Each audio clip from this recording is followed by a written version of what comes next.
우리는 십자가를 보면 굉장히 사실은 이런 모습은 떠올리진 않는 것 같아. 그렇죠? 우리가 이 교회에 매달려 있는 십자가를 보면요, 저 나무 십자가 이쁘다. 나무 십자가 굉장히 잘 달려 있네. 뭔가 그냥 보고 우리의 그런 표면적인 느낌을 생각하고 넘어가기 마련인데요. 여러분, 사실 원래는 이 십자가라는 것에는요, 어떠한 종교적인 의미도 없었습니다. 사실은 이 십자가라는 것 자체에는요, 어떠한 희망도 담겨 있지 않았고요, 어떠한 우리에게 영감을 주는 요소조차도 없던 게 바로 이 십자가라는 거예요. 아까 대답했는데, 오히려 십자가는요, 사람들이 역겨워하고 혐오스러워하고 더러워하고 악취가 나는 대상으로 여겼던 것이지, 우리가 지금처럼 십자가, 우리 예수님께서 달려 죽으신 십자가, 영광스러운 십자가, 이렇게 여기진 않았다는 것이에요. 전혀 종교적인 것이 될 수 없었던 게 바로 이 십자가 자체였어요. 그냥 사람들에게 구역질나는 감정을 치밀어 오르게 하려고 하는 의도로 만들어졌던 게 바로 이 십자가였다는 거예요. 자, 그런데 우리는 어떻습니까? 십자가를 목걸이로 만들어서 하고 다니기도 하고요, 팔찌로 만들어서 하고 다니기도 하고요. 자, 이 십자가를 보면서 아까 이야기했던 것처럼 그저 아름답다, 예쁘다, 잘 조각되었다 라는 이런 감정들만 우리는 보통 느끼는 것 같아요. 우리는 그리스도인, 뭔가 크리스찬의 상징으로서 십자가를 바라보는데, 사실 정말 이 십자가의 근본적인 측면을 바라본다면요, 십자가는 결코 그런 종교적인 의미를 담고 있는 것이 아니라는 거예요. 우리의 뭔가 신앙적인 상징을 담고 있는 것이 결코 아니라는 거예요. 이 십자가 자체, 십자가의 그 근본적인 것을 보면요, 전혀 우리의 영적이고 신앙적인 것, 우리의 감성을 터치하는 것이 될 수 없는 게 바로 이 십자가였다는 거예요. 이 십자가는 맞아요, 우리의 깊은 그 신앙에 이르게 하는 도구이긴 하지만요, 굉장히 비신앙적이고 굉장히 영적이지 않은 방법으로 우리를 그 신앙의 핵심에 이르게 하는 게 바로 이 십자가였어요. 우리가 보는 이 아름다운 십자가, 영광스러운 십자가, 사실 근본적인 것을 따져본다면 그 의미가 될 수 없는 게 사실은 십자가라는 것을 우리는 한 번쯤은 다시 짚고 넘어갈 필요가 있다는 거예요. 여러분, 십자가는 우리의 신앙심과 우리의 그 영적인 것을 충족시켜주는 도구가 분명히 아니라는 거예요.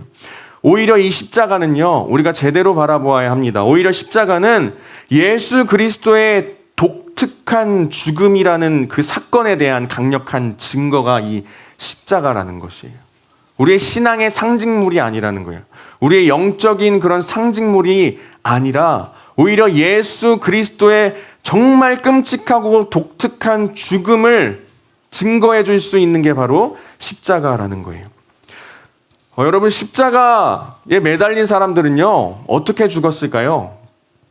그 당시에 예수님 말고도 그 로마의 십자가 형벌에 매달려 죽은 사람들이 굉장히 많은데요, 그냥 벌레처럼 죽었다고 합니다. 벌레처럼 그냥 마냥 십자가에 달려 죽었다고 합니다. 아무런 의미도 없는 학대를 유도했던 게 바로 이 십자가 형벌을 받는 사람들이었어요. 여러분, 어떤 장면을 보셨을지 모르겠지만 예수님께서 십자가에 달려 죽으실 때 굉장히 많은 군중들이 있다는 거 여러분 알고 계시나요? 있었던 거? 뭔가 사진을 보거나 영화를 보거나 동영상을 봐도 예수님께서 십자가에 달려 죽으시기 전에 굉장히 많은 사람들이 모여 있었다는 것을 알 수 있어요. 근데 그 대중은요, 그 순간 자신들이 해야 할 일에 대해서 이렇게 생각합니다. 그냥 아무 이유 없이 저 사람들에게 야유를 보내보자. 그냥 아무 이유 없이 저 사람들에게 침을 뱉어보자. 아무 이유 없이 수치를 한번 줘볼까? 이런 생각을 가지게끔 하는 게 바로 십자가 형벌이었어요. 이것은요, 여러분, 십자가 그 육체의 고통이 얼만큼 힘들었을까 생각해 보신 적이 있나요? 너무 고통스럽고 통증이 말로 표현할 수 없을 만큼 심했던 것이 바로 십자가 형벌인데, 사실은요, 더 끔찍한 것은 뭐였냐면요. 당연히 십자가 형벌은 육체적으로 너무나도 힘들었던 형벌이지만, 그런데 한편으로 더 힘들었던 건 뭐냐면요. 이 십자가 형벌 자체는 매달려 죽는 사람에 있어서 굉장한 수치심을 느끼게 하는 게 바로 십자가 형벌이었기 때문에 더 힘든 형벌이었어요. 이 불명예를 상징하는 것이 바로 십자가 형벌이었기 때문에 육체적인 고통과 더불어서 불명예스럽게 죽는구나 라는 생각을 가지게끔 하는 것이 바로 십자가 형벌이었어요. 그래서 더 고통스러운 형벌이었다고 합니다. 예수님께서 돌아가실 때 십자가 이 위에 뭐라고 써 있는지 기억하시는 사람? 어떤 거요? 맞아, 유대인의 왕이요. 여러분, 유대인의 왕, 뭔가 예수님을 정말 왕으로 높이기 위해 이걸 붙였을까요? 이건 죄패였어요, 죄패. 여러분, 이 유대인의 왕이라는 건요, 비꼬는 거였어요. 비꼬는 거. 완전히 그냥 조롱거리로 유대인의 왕이라는 이 죄패를 붙인 건요, 조롱하고 수치를 느끼게 하려고 붙였던 게 바로 이 유대인의 왕이라는 죄패였어요. 예수님은 그렇게 수치를 당하신 거예요. 육체적인 고통뿐만 아니라 많은 사람들에게 수치스러움까지 느껴야 했던 것이 예수님의 그 십자가 형벌이었습니다. 여러분, 그런데 지금 사순절의 기간을 보내고 있다고 했습니다.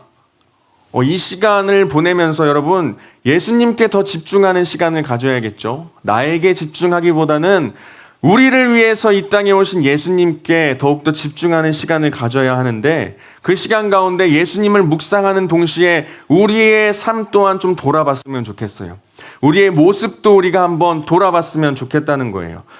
여러분, 우리가 우리 자신을 정말 객관적으로 정직하게 바라본다면요, 우리 안에도 그런 모습이 있습니다. 예수님을 조롱할 수 있는 마음들이 있어요. 예수님께 침을 뱉을 수 있는 마음들이, 그 악한 마음들이 충분히 있다는 것을 우리는 우리 자신을 제대로 바라보면서 깨달을 수 있어야 한다는 거예요. 여러분, 한번 생각해 볼게요. 예수님이 죽으실 당시를 살아갔더라면, 우리가 그 로마의 그 지배 아래에서 십자가 형벌이 공공연하게 행해지던 그 시대를 살아갔다면, 여러분, 그 많은 군중들이 함께 예수님께 침을 뱉고 수치스러운 말을 하고 욕하고 손가락질하는 그 군중들 사이에서 여러분, 그들과 다르게 행동할 수 있었을까요? 조롱하고 핍박하고 손가락질하고 침 뱉는 그 상황에서 하지 말라고 그 군중들을 헤쳐 나오면서 멈추라고 이야기할 수 있는 사람이 여기에 몇 명이나 될지 모르겠습니다. 저를 포함해서요. 여러분, 우리는 그런 존재인 것을 다시 한번 되돌아볼 필요가 있다는 거예요. 정말 웃기지 않습니까? 예수님께서 우리 때문에 수치를 당하신 건데, 정작 우리는요, 예수님께 손가락질 할 만한 충분한 사람들이라는 거예요. 우리 때문에 그 고난을 당하셨는데요, 정작 그 죽음의 원인이 되는 우리는요, 예수님께 침뱉고 손가락질 할 만한 충분한 모습들을 지니고 있는 게 바로 우리의 모습이라는 거예요. 여러분, 우리는 기억해야 합니다. 예수님께서 십자가 위에서 고통당하시고 수치스러움을 겪었던 것, 사실은 우리가 겪어야만 했던 그 상황들이라는 것을 우리는 기억할 수 있어야 한다는 거예요. 사실 예수님은 그런 수치를, 그런 고난을, 고통을 당하실 필요가 없는 분이잖아요. 사실은요, 그 수치는 우리가 받아야 했던 수치입니다. 우리가 겪어야 했던 수치인 것이에요. 우리 때문에 예수님이 대신 수치스러움을 겪으셨다는 것을 우리는 늘 기억할 필요가 있을 것 같습니다. 자, 히브리서 12장 2절 말씀이 그런데 이렇게 써 있습니다. 새 한글 버전인데요. 우리 같이 한 목소리로 크게 읽어볼게요. 준비 시작. 예수님은 자기 앞에 놓인 즐거움 때문에 창피스러움을 가볍게 여기시고 십자가를 견뎌내셨습니다. 맞아요. 굉장히 수치스러운 상황이었죠. 굉장히 부끄러운 상황이었단 말이에요. 하지만 예수님은 우리를 위해서 그 수치스러움을 다 견뎌내셨다는 말씀이 바로 이 말씀이에요. 여러분, 사실 우리가 수치스러워야 합니다. 지금 여기에 앉아있는, 우리가 지금 이 예배드리는 공간 안에 들어와 있는 우리가 한 명 한 명 각 개인이 수치스러워야 한다는 거예요. 죄에 물든 우리가 사실은 수치스러워야 하는데 예수님께서 대신 그 수치스러움을 겪으셨다는 사실을 우리는 기억할 필요가 있다는 것입니다. 자, 그런데 아까 그 가상칠언의 첫 번째 말씀 중에 가상칠언의 첫 번째 말씀 뭐라고 했죠? 아버지, 저 사람들을 용서하여 주십시오. 저 사람들은 자기네가 무슨 일을 하는지를 알지 못합니다. 자신을 조롱하고 침뱉고 손가락질하는 사람들에게 한 기도예요. 그 사람들을 위해서 한 기도문이 바로 이 기도문입니다. 여러분, 이런 기도 할 수 있겠습니까? 나한테 손가락질하고 침을 뱉고 욕을 하는 사람들을 위해서 하나님, 저 사람들을 용서하여 주십시오. 저 사람들은 자기네들이 하는 일이 무슨 일인지 알지 못합니다. 라는 기도를 여러분 할 수 있으시겠어요? 여러분, 사실은요, 이거는 자신과 반대되는 적에게 하는 기도와도 똑같은 거예요. 적에게. 왜냐? 자신을 조롱했으니까, 침을 뱉었으니까, 손가락질 했으니까, 수치스러움을 겪게 한 사람들이니까, 사실은 적이라고 해도 무방할 그 사람들을 향해서 예수님은 하나님께 이런 기도를 드리는 것입니다. 용서하여 달라고. 용서하여 달라고. 저들이 하는 일이 무슨 일인지 모르니 용서하여 주십시오라고 적들을 향해서 기도하는 거예요. 여러분, 근데 그 적들이 누굽니까? 사실 바로 우리예요, 우리. 우리가 예수님의 적이 될 충분한 모습들을 갖추고 있기 때문에요. 사실 그 적을 향한 기도는요, 예수님께서 우리를 향해 기도하신 것과 마찬가지라는 것이에요. 저들이라고 표현한 것에 우리가 포함될 수 있다는 것입니다. 여러분, 우리 마음 가운데 죄악된 마음들, 우리 마음 가운데 있는 죄악된 그 마음들 여러분 얼마나 알고 계십니까? 우리가 우리의 머리로 생각할 수 없을 만큼 사실은 방대하고 깊게 펼쳐져 있는 것이 우리의 죄스러운 마음이에요. 그렇기 때문에요, 이 예수님께서 하신 이 기도에 포함되지 않을 사람은 한 사람도 없다는 것입니다. 우리를 위해 예수님께서 기도해 주신 거예요. 우리를 위해 예수님께서 하나님께 용서를 구한 거예요. 우리를 위해 예수님께서 용서해 주십시오라고 적과 같은 우리를 위해서 기도해 주신 게 바로 이 예수님께서 십자가에서 달려 죽기 직전에 하셨던 첫 번째 말씀이라는 거예요. 여러분, 우리의 머리로는 사실 이해할 수 없는 기도죠. 우리가 누구를 위해 저렇게 기도할 수 있겠습니까?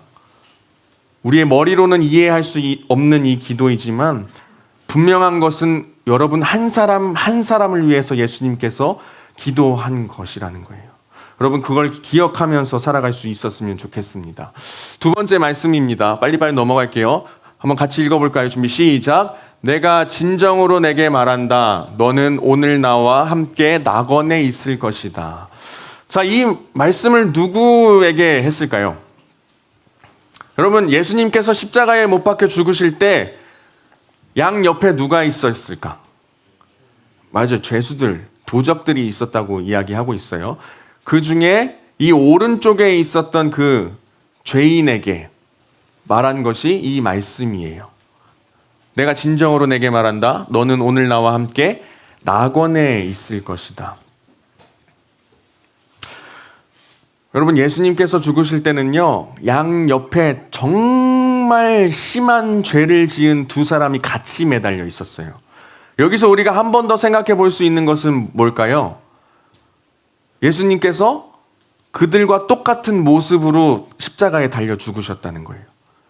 말이 됩니까? 우리의 구원자이신데, 우리의 통치자 되시며 우리의 왕 되시는 예수님이라는 분이요, 엄청나게 심한 죄를 지은 이 두 사람 사이에 계셨다는 거예요. 사람들이 볼 때는 어떠했을까요?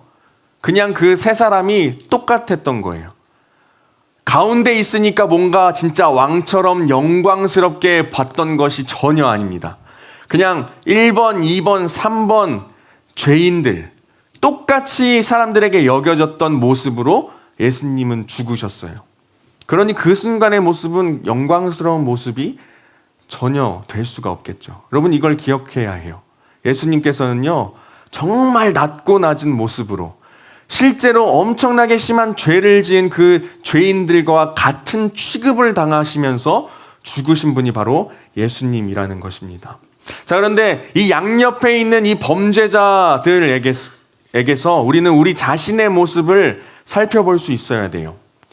예수님을 욕했던 왼편에 있던 이 범죄자와 예수님께 자신을 구원해달라고 요청했던 이 범죄자의 모습, 이 두 사람의 모습을 통해서 우리의 모습을 또 살펴볼 수 있습니다. 굉장히 대조적인 사람들이지만 우리의 모습을 발견할 수 있다는 거예요.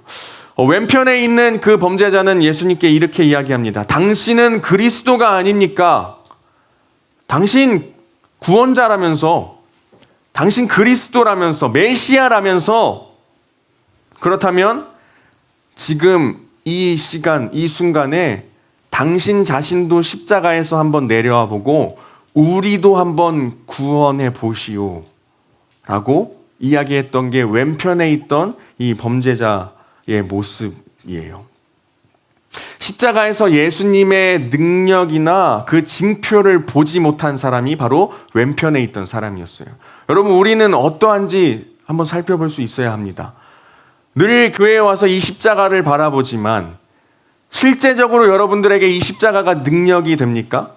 실제적으로 여러분이 바라보고 있는 이 십자가를 통해서 뭔가 예수 그리스도의 증표로서 다가오냐는 거예요. 여러분, 우리는 왼편에 있는 그 범죄자와 같은 모습을 우리도 품고 있다는 것을 기억할 필요가 있습니다. 여러분, 하지만 동시에 우리는 예수님의 오른편에 있던 그 범죄자의 모습 속에서도 우리의 모습을 살펴볼 수 있어요. 이 오른편에 있던 사람은요, 예수님께 자신의 구원을 요청했습니다. 십자가 위에 달려 죽으시기 직전의 예수님의 모습, 굉장히 무력하고 힘도 없어 보이고 능력도 없어 보이고 피투성이가 되고 살덩어리가 찢겨나간 그 모습, 그 십자가 위에 정말 아무것도 아닌 것처럼 보였던 그 예수님의 모습 속에서 이 오른편에 있던 사람은 예수님의 능력을 발견한 거예요. 예수님께서 정말 메시아 되심을 발견했다는 것입니다.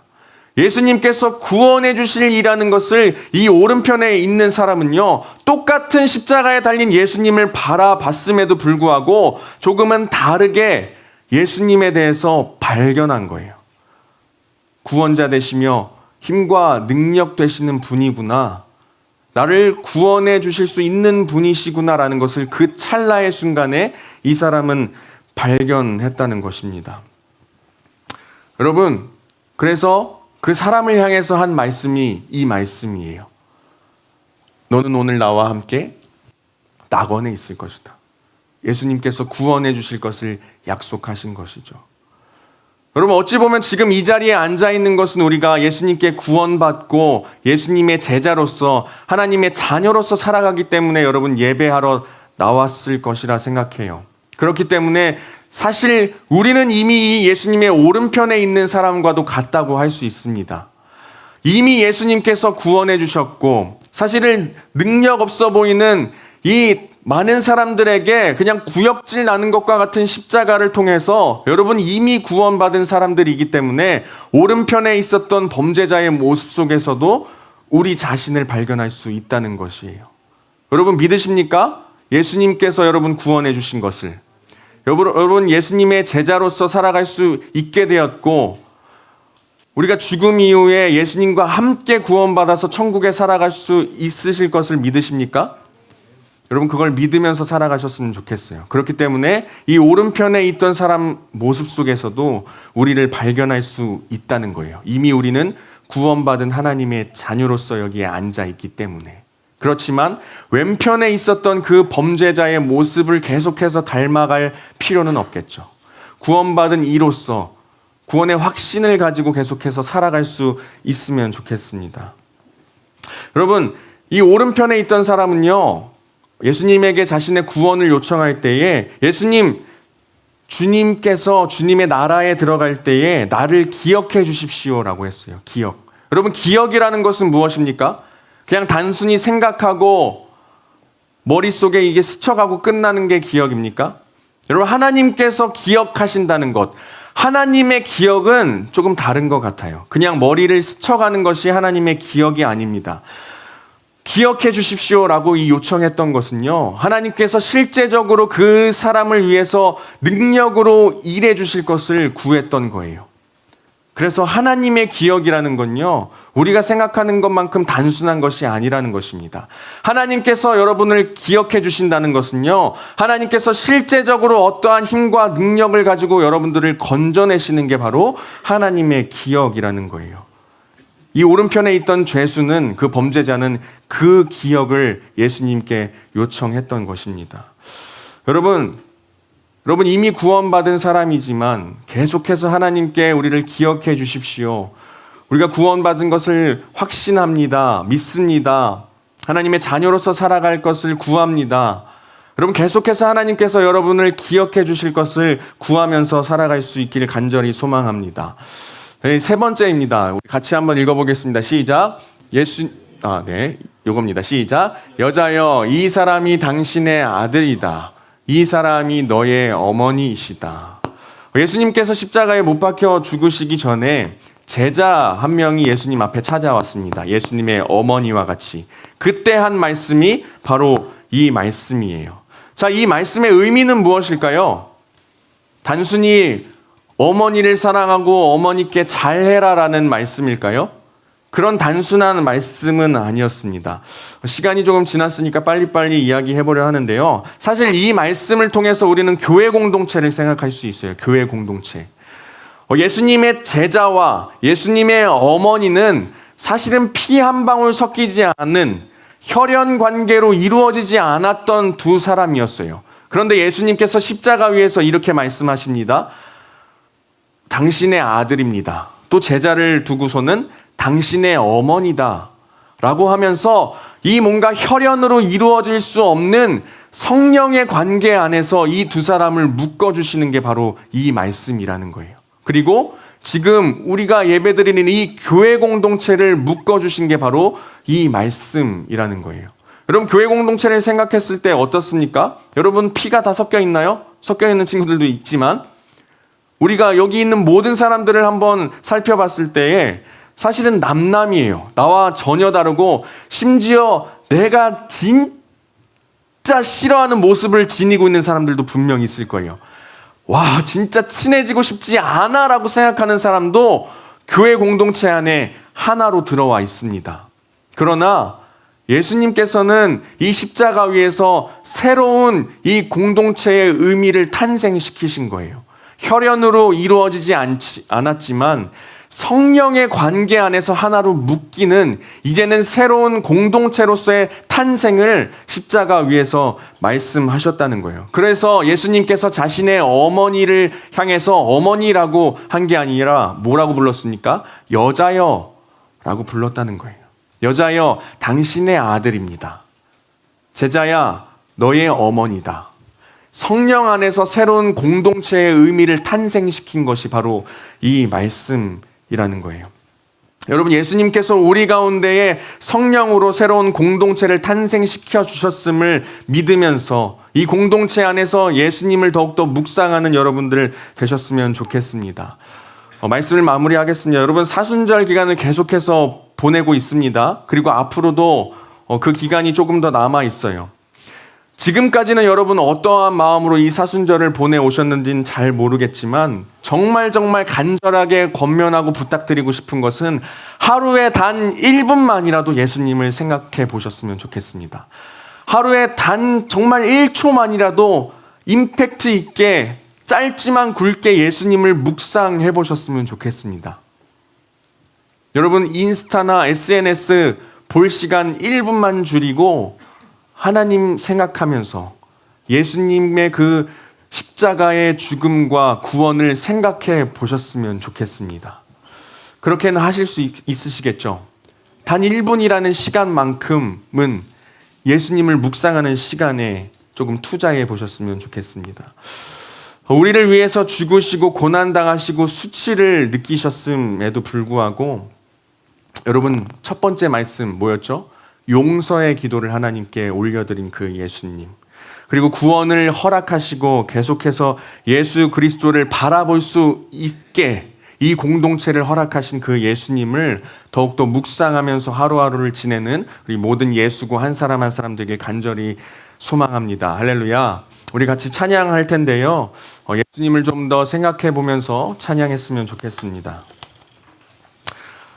우리를 위해서 이 땅에 오시고 그 십자가 위에서 말도 안 되는 수치를 겪으시면서 고난을 겪으시면서 고통을 당하시면서 우리를 위해서 그 십자가 위에 매달려 죽으신 예수님, 그 예수님을 지금 이 시간 한번 우리 머릿속에 또 마음속에 떠올리면서 함께 찬양해 봤으면 좋겠습니다. 함께 찬양하겠습니다.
하나님의 완전한 사랑, 예수 하나님의 값없는 은혜, 예수 하나님의 놀라운 지혜,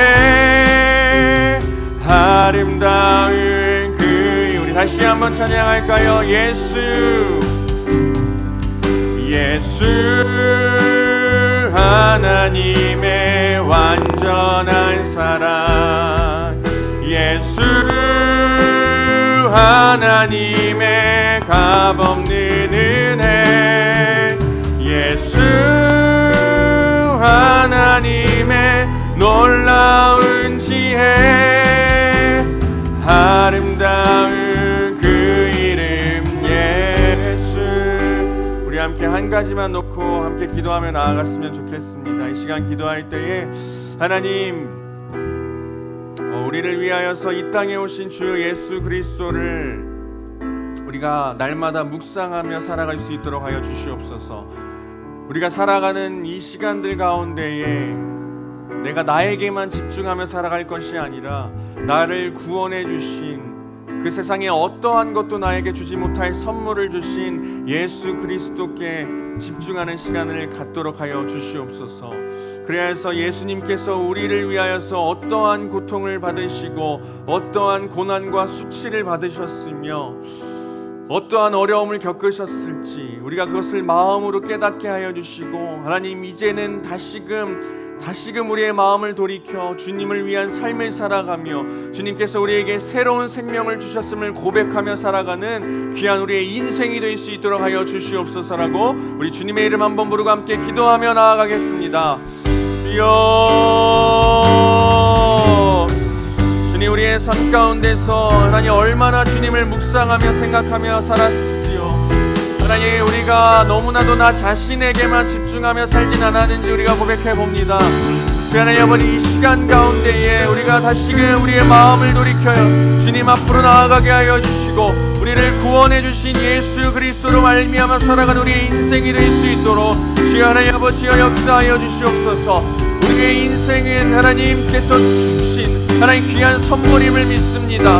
우리가 우리의 인생의 주인 되지 않게 하여 주시고, 오직 우리에게 새로운 생명을 주신 주 예수 그리스도로 말미암아 우리가 힘차게 우리의 삶을 헤쳐나가는 우리가 될 수 있도록 주여 하나님 아버지여 역사하여 주시옵소서. 주께서 하나님 아버지 그 흘리신 피와 하나님 그 보혈로 말미암아 우리가 구원받았음을, 우리가 예수 그리스도의 자녀 되었음을 고백하며 살아가는 우리의 인생이 될 수 있도록 주여 하나님 아버지여 역사하여 주시옵소서. 하나님 감사합니다. 고난받고 수치를 겪으며 살아야만 하는 우리이지만 놀라운 하나님의 은혜와 사랑으로 말미암아 주 예수 그리스도를 이 땅 가운데 보내주셨고, 예수님께서 그 십자가 위에서 말로 표현할 수 없는 고통받으심으로 우리가 새 생명을 얻었음을 고백합니다. 하나님, 우리가 이제 주님으로부터 그 크신 사랑을 받은 자로서의 합당한 삶을 살아가게 하여 주시고, 주님께서 우리를 향하여서 하나님께 용서하여 주십시오라는 말도 안 되는, 우리의 머리로는 이해할 수 없는 그 기도를 올려드리신 그 모습을 기억하며 하나님 이 사순절의 기간을 보내는 시간만큼은 예수님을 더욱더 묵상하며 살아가는 우리가 될 수 있도록 하여 주시옵소서. 그래야 해서 예수님께서 우리를 위하여서 그 흘리신 피와 그 십자가 위에서 고통받으신 그것이 얼마나 우리가 할 수 없는 사랑인지, 말로 표현할 수 없는 은혜인지 우리가 마음으로 깨닫게 하여 주시옵소서. 그 마음을 품고 하루하루 살아가는 우리 예수고 모든 이들 한 명 한 명 될 수 있도록 주여 붙잡아 주시옵소서.